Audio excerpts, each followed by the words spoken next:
Hey everyone, welcome to the channel. In today's video, I'm going to show you how to block spam calls on your Android phone. Let's get started. Those calls about fake car insurance, fake bank alerts, or someone trying to sell you something you absolutely don't need. Let's finally put an end to that. First, open the phone app.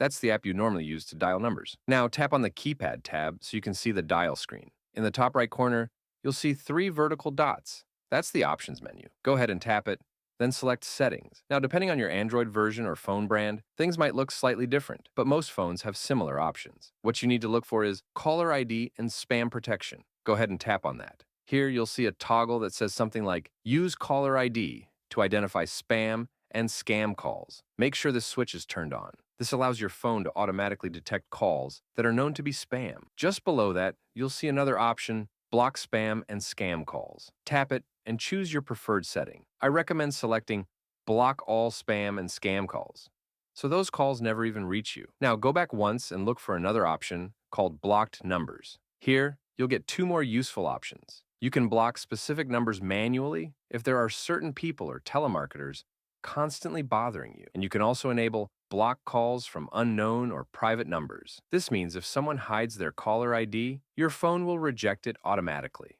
Once all of these settings are enabled, your phone will handle most spam calls for you. No more interruptions during important moments. And that's it. From now on, those annoying calls should stop bothering you. If you found this tutorial helpful, please make sure to like the video and subscribe to our channel for more content like this. Thank you for watching.